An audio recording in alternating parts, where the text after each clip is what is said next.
All right, so welcome everyone. My name is Jason Lambert. I'm here with my co-presenter and co-author, Dayo Akinlade. And today we're going to discuss navigating microaggressions for technical professionals. This is an interactive workshop, and we ask that you remain muted until the end. But if we do have time, we have some opportunities to participate in the chat.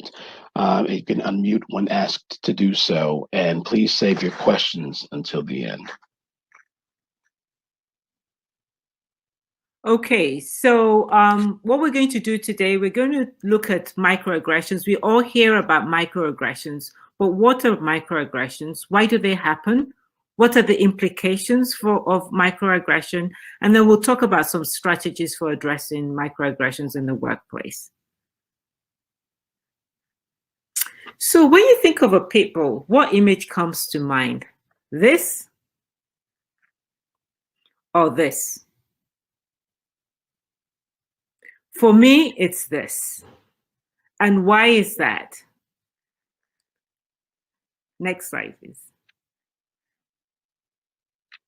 It's because usually when I hear about pit bulls, what comes to mind are things I've read in the media. You know, a pit bull attacked a baby, a 5-year-old boy, or another dog, or they're threatening. They are people are fleeing from them. They can kill people. They can kill dogs, etc. So when I think of pit bulls, what comes to mind are things like aggressive, attacker, killer, threatening. So every pit bull I meet, these are the words that come into my mind. They're aggressive, they can attack me, they can kill me. Now, meet Rory. Rory is actually one of my previous students' pit bull. But the minute I hear the word pit bull, what comes to mind is threatening, aggressive, attacker, a killer. Even though Rory is actually very loyal, very protective, very gentle, and projecting those attributes onto Rory. And that's what happens with unconscious bias. Unconscious bias is when we have these automatic associations between certain attributes and behaviors and members of an identity group. And this leads to stereotyping. We overgeneralize these attributes and behaviors to every single member of that identity group. And this can result in microaggressions.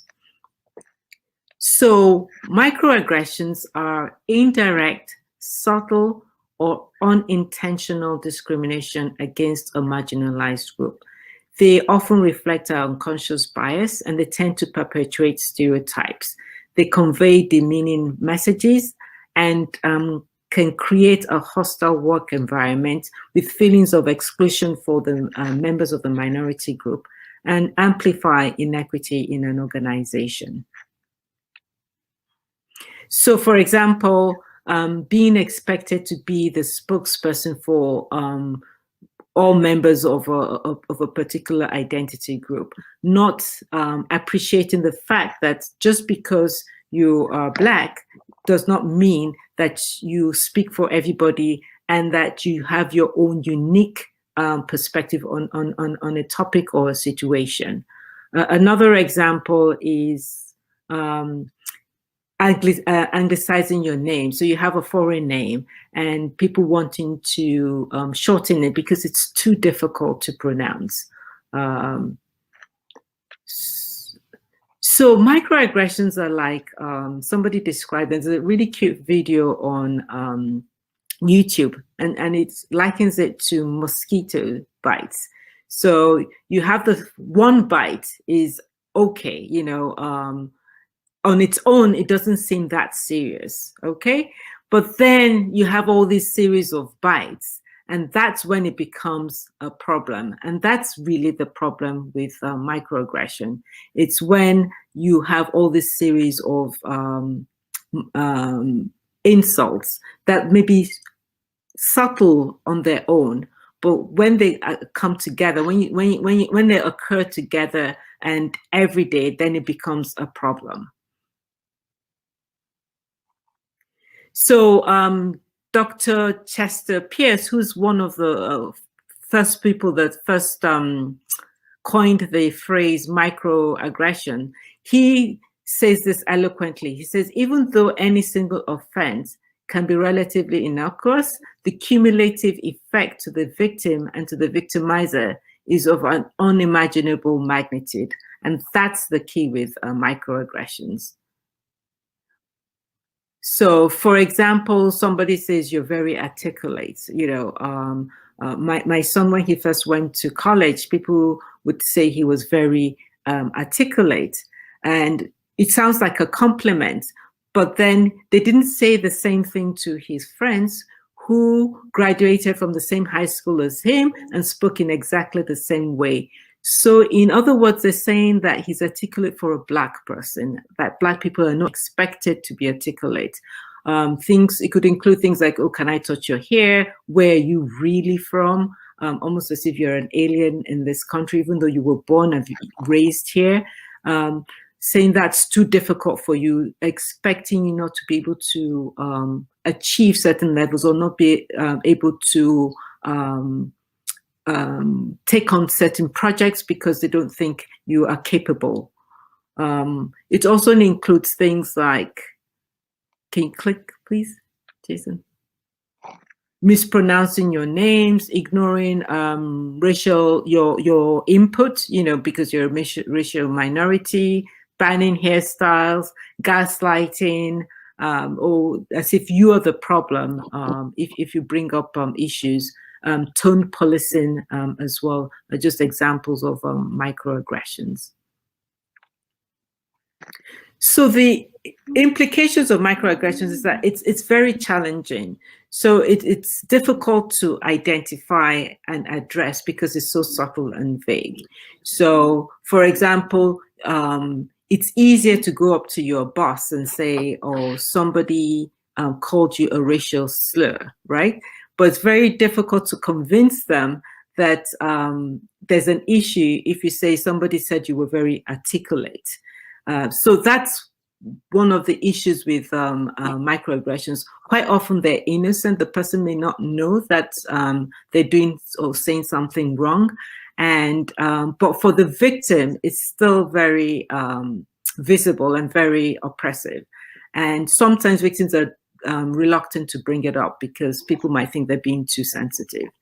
The research has shown that the accumulation of microaggressions can lead to health problems. And in fact, they're more psychologically damaging than the direct forms of discrimination. I think part of this is because it's easier to identify and deal with the more overt forms of discrimination. It tends to have a negative impact on employees' relationships at work and their job outcomes as well. Yeah, and Dio, one example that I want to bring up is that I remember when I was in school, some professors would come up to me and ask me why other Black students wore their pants hanging down, or they'd say that I'm moving on up like the Jeffersons. And those were what we call micro insults because they thought that they were genuine in asking me these questions, not realizing that they were placing a stereotype, assumptions, and stigmatizing a group to which I belong to, being African American. Also, at the same time, they were treating me as if I spoke on behalf of all Black people as a monolith. So during when I was completing my doctorate, a lot of those things led to some health problems psychologically. My hair fell out. I encountered had some negative health implications because of that. And so I firsthand understand how microaggressions over time, when they build up, just like those mosquito bites, can really impact your health. So translate that into the workplace. Employees feel the same way and might be less engaged at work, etc. So next, what we're going to do is talk about how do we address microaggressions. So we've learned about what microaggressions are, the different types, and we've learned about some examples. But what we usually don't understand is, how do I address it if I am a victim of a microaggression? Because of the fact that it could be subtle, it could be overlooked if we report it to our peers or our managers. And so sometimes we don't know how to respond. We don't know if we should respond. And so when we address microaggressions, the first thing we want to do is be mindful. And so we want to ask questions about our environment, about the situation, to make sure that we have a clear head. Because when we experience a microaggression, it is a sensitive nature, it is offensive, and it's very easy for us to have an emotional response, and that's okay. But we want to ask ourselves these questions: if I respond, could my physical safety be in danger? If I respond, will the person become defensive, or can this lead to an argument? Do I know this person well? Right. And so if this is someone who I know very well, how will it affect my relationship? If this person is an employee I work with, or my boss, or if it's a stranger, that might determine if we decide we want to address the microaggression as well. Ask yourself, if you don't respond, will you regret not saying something? Because that's important too, because what you don't want to do is think back uh, and think about what you could have done or what you should have done, because now there's some residual effects, residual emotional effects from that experience when you experience this microaggression from the perpetrator. And also, if you don't respond, what does that mean? How will they perceive your lack of response? Will that convey that you accept the behavioral statement? So these are some questions that we want to be mindful about and ask when we encounter a microaggression. We also have here, Dr. Nadell developed a toolkit that basically talks about some of these steps of how we respond to microaggressions, including asking some of these questions that I just listed here. So when we talk about microaggressions, we've come up with a framework based on all of the research that's out there. And that framework is called micro. So it's easy to remember. So with micro, first we want to make the invisible visible. And that's what the M stands for. So it's okay to challenge the stereotype, right? Call it out what it is. Also, ask people to clarify what they meant. So if you encounter someone who maybe asks you if they can touch your hair, ask, well, why do you think you want to touch my hair? Why do you want to touch my hair? Or do you think that's okay or appropriate to touch someone's hair? Because maybe they don't realize that that's a microaggression. So give them an opportunity to either apologize or rephrase what they may have meant. Next, the I is for intentionality. And you want to try and understand not only the intentions of the person exhibiting the microaggression, but also what are your own intentions. So we think about intentions for self. Is your intent to address the microaggression to educate the individual on microaggressions or what they've done? Or is it to express anger? And it's okay if you want to do either of those things, but you want to kind of know where what approach you're using, because there are going to be consequences for whichever approach that you use. We try to advocate, tell people to first, if you want to express or address the microaggression, to do it from a place of educating the other individual, because to reduce or mitigate any conflict, and to also hopefully teach that individual something new so that the next person won't be a recipient of a microaggression from that person. But again, I want to reiterate, it's okay to express feelings of anger or discomfort, because your feelings are truly validated. Just make sure that those questions of, are you in a safe place? Is there possibility for physical harm? Those questions are asked if you choose that approach. And then the attention of others. Is this person really seeking, advice, or did they really make a mistake? Or after you address the microaggression, do you see that they're apathetic to it? That they really don't care that they exhibited a microaggression, or maybe they try to debate with you about whether or not that microaggression truly was something that harmed you.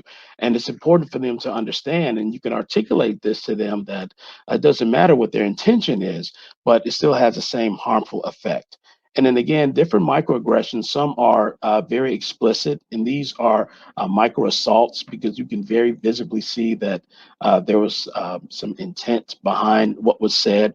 And some are implicit, which might be micro insults, um, or micro invalidations. And those that are implicit, based on implicit bias, that the person may or may not have really intended or known what they were doing. And so that intention is important because that can also determine which approach you use. Are they open to learning about microaggressions and being educated on what they did and how it could be harmful to other people or not?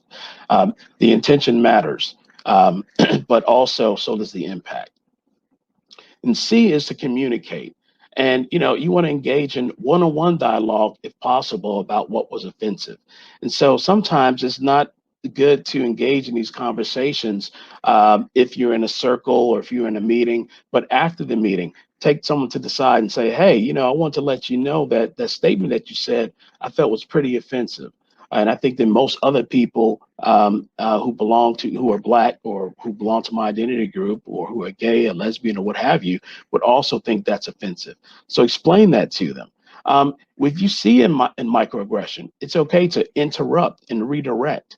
For example, let's say that Sean is talking about an idea, and then I'm sorry, Julie mentions an idea, and then Sean comes in and repeats her idea and then gets credit for it. Or people say, hey, that's a great idea, Sean. If you're a leader, or not even if you're a leader, if you're just an ally or just another person who belongs to that identity group, like if you're another woman, it's okay to interrupt and say, hey, and use a micro affirmation to say, Sean, that sounds great. I'm glad that you just kind of confirmed what Julie just said. Who else has some other ideas that we can tack on to what Julie mentioned, so that we can bring that credit back to Julie, even though she was microaggressed by Sean. Uh, be able to describe what is happening so they can understand why there is a microaggression, and it's okay to express disagreement. We found that it's also good to request for assistance and support from your supervisor, or also join support groups as well, because of the mental toll and mental health implications for having these cuts, death by 1,000 cuts that we experience from microaggression. So you want to seek external reinforcement in your company, seek allies, and that'll also improve the tone and set the tone and the culture, that employees understand that we all support one another, and we're going to have low tolerance for this type of behavior and these types of interactions. And then you want to own your thoughts and feelings around the impact. And so express the impacts that it had on you, that the statement had on you, so they understand the reason why it's a microaggression. They understand the reason why it's harmful, not only to you, but to other employees in the organization as well. So own your thoughts and own your feelings. And with this framework that we've put out here as well, it's important to recognize that everyone is not comfortable addressing microaggressions, and that's okay too. And so you really want to then skip to R and request for assistance, support, seek help from supervisors, let them know what's going on, because it's not necessarily your responsibility to educate everyone. But if you can, that's a great way to help reduce microaggressions in the workplace. So, when we talk about microaggressions, oftentimes we hear things like, well, we hear it in the dynamic of white versus black, or people of color can't exhibit microaggressions, or black people can't be racist. But, you know, I want to ask you if you can place it in the chat, can a racial minority also be a microaggressor? And unfortunately, the way this system is set up, I cannot view the chat while I'm presenting. So I'm just going to keep going and answer the question for you. That especially in the book by Ibrahim X. Kendi, that's just recently come out, How to Be an Anti-Racist, he talks about how all groups can be racist and all groups can perpetuate and experience microaggressions. We can also perpetuate intra-group microaggressions. Why? Because we are all conditioned by the same images, media, pop culture in our environment. And so we all form stereotypes, even towards our own in group, not in addition to other out groups. Then there's levels of awareness that we have based on the groups that we belong to. For example, you can be someone who's Black, African American, and maybe have stereotypes for another underrepresented racial identity group, right? And so we all need to think about how we exhibit microaggressions and how we think about our own biases as well. And then there's intersectionality, where people who belong to multiple identity groups.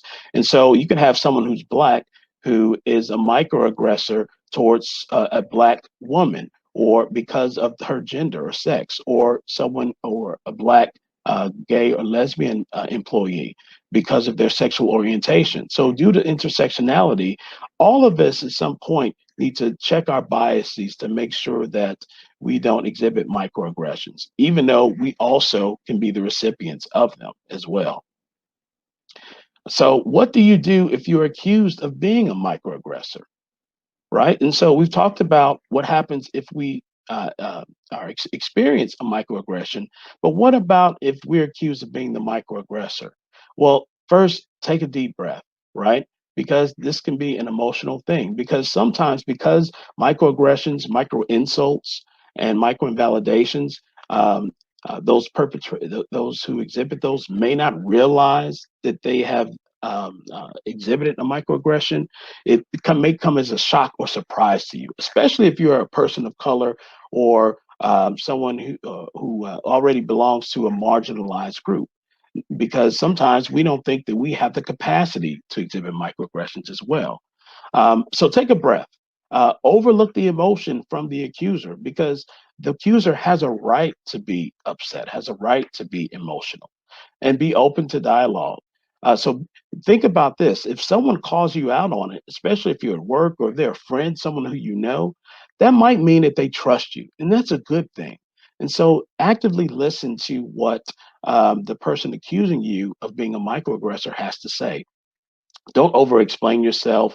Don't play the definitions game about what I meant was this, or you're defining this as that.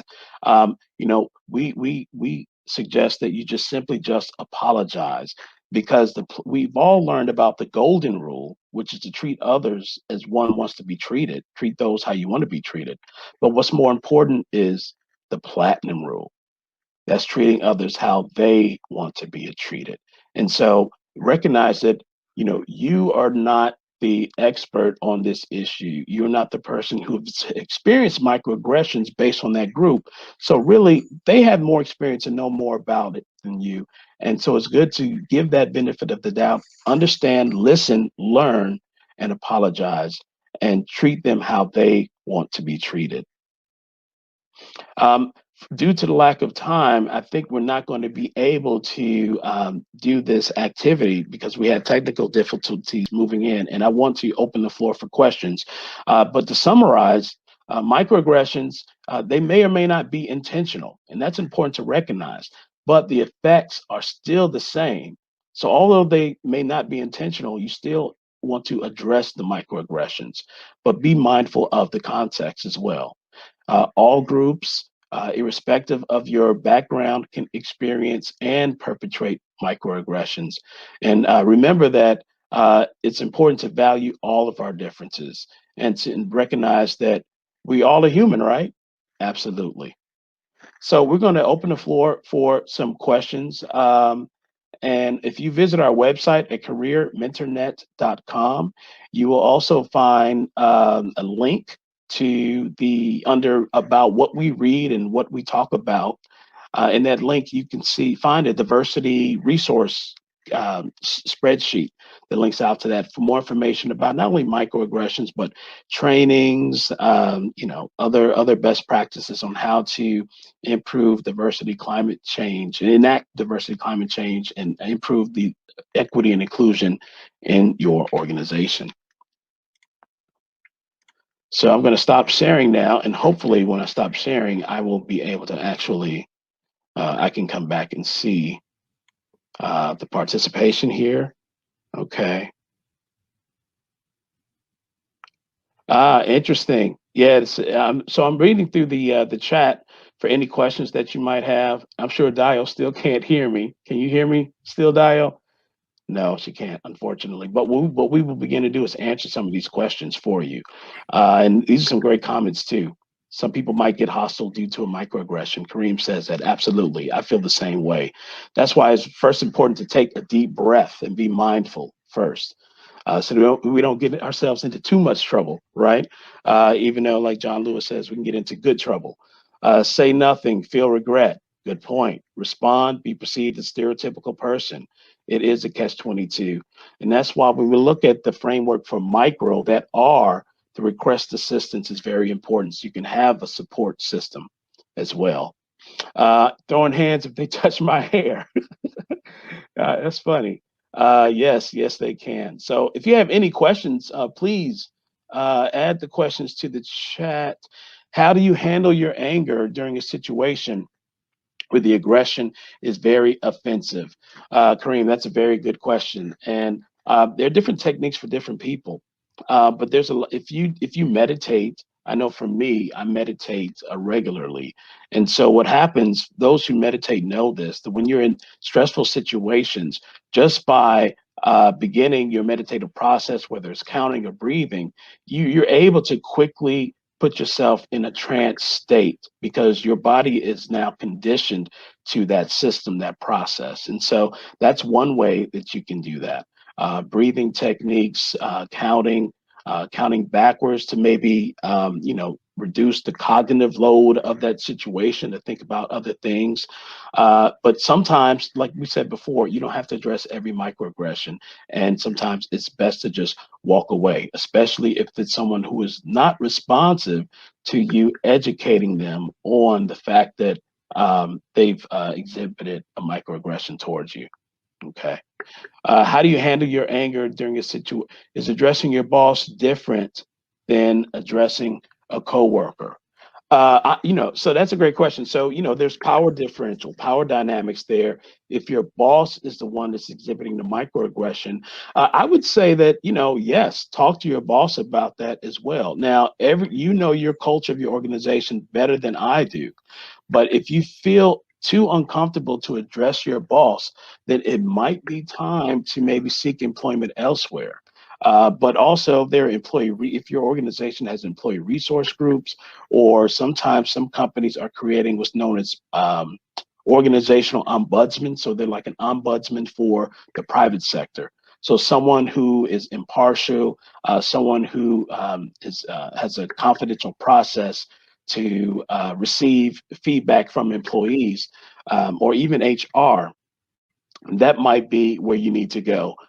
Or if you've addressed your boss, or if you don't feel like you can address your boss, you can also maybe go one step up above above your boss, and hopefully they'll be more receptive. But it depends on the situation, and context matters and is important.